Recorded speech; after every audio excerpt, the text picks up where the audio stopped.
د خاوند د اجازت نه به بغیر د کوره بالکل نوځي. د نبی کریم صلی الله علیه و آله وسلم یو صحابي دی او عربو به اکثر تجارت کو، نو یو ښځې سره نکاح کړې وه، دوه چته کور دی، لاندې چت کې د دغې ښځې مور او پلار اوسېږي، بره چت کې د هغه ښځه او خاوند اوسېږي. هغه صحابي چې کله په سفر باندې ته نو د خپلې ښځې ته وایي چې تر څو پورې زه کور ته نه یم راغلی ښځې د کور نه به بار ته نه وځي. هغې ورته ویل ډېره ښه ده، تجارت به یې کوو، ځکه عربو کې هلته سپټي خو نو چې زمیندارۍ یې کړې وې، تاجرانو. دی په سفر باندې لاړ، دی خو یې د ښځې پلار ناجوړه شو. اوس هغه د رسول الله مبارک صحابیات دي، بغیر د پاک پیغمبر ماک د اجازت نه خو کار نه کوو. د دواړو جهانو سردار مبارک پسې سوال جواب وکړه، د الله رسوله لاندې چت کې مې مور او پلار اوسېږي، پلار مې بیمار دی، تپوس ته ورکوشم؟ خو چې خاوند مې کلم په سفر ته نو ما ته وی چې زما د راتلو پورې به د کور نه بار ته نه وځې.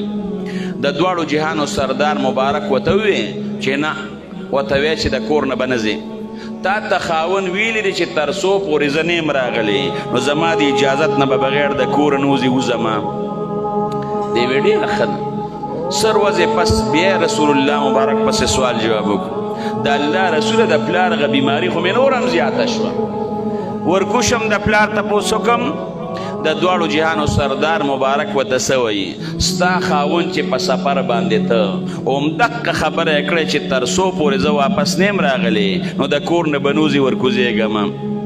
چې ورځې شپې پکې تېرېدې نو خاوند یې مړ شو، نو چې پلار یې مړ شو. د دواړو جهانو سردار مبارک ته وایي د الله رسوله پلار مې مړ شو، د هغه د مخ کتو دپاره لږ لاندې چت ته ورکوشمه؟ د دواړو جهانو سردار مبارک ورته څه وایي، وایي چې کله هم ستا پلار ته په سفر باندې خاوند دی ته، نو تا ته یې ویلي چې تر څو پورې زه نه یم راغلی د کور نه به بار ته نوځي. هغې وایي بلکل به نه ځم. د هغې پلار جنازه شوه، د هغه کفن دفن ارسو شو، نو د دواړو جهانو سردار مبارک د دې دروازې له راغی او ورته وایي تا د خپل خاوند خبره ومنله، صبر دې وکړه او د خاوند تابعداري دې وکړه، د پلار مخ دې مونه کته، نو د هغې د وجې نه رب العالمین ستا د پلار مغفرت وکړه، الله د له پلار وبخه. نو چې یو ښځه د خاوند تابعداره ده او موټروی رونوني، نو د هغې د وجې نه چې رب العالمین د هغې پلار بخي، نه هغه به نه بخي، بخي به که به ولې نه بخي.